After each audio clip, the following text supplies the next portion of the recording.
Welcome to the Slop Farm. Enjoy the video. In this video, I will show you how to change your VW Atlas air filter. First, gather your tools, primarily a T25 Torx driver and your new air filter. Always make sure your engine is completely off and cool to the touch before you begin. You'll find the air filter housing easily accessible under the hood of your vehicle. Now, let's get that old filter out. Use your T25 Torx driver to unscrew the 8 bolts holding the air filter housing cover in place. These bolts are often captured, meaning they stay with the lid. You might also need to detach a hose clamp or two for more flexibility. Once the cover is loose, carefully lift it and remove the dirty air filter, paying attention to its direction.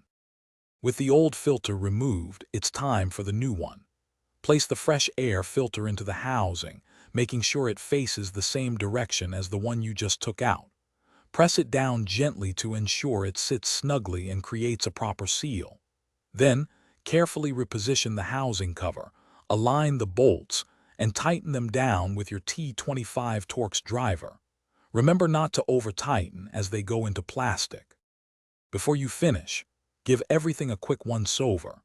Make sure all hoses are reconnected and the air filter housing is securely sealed.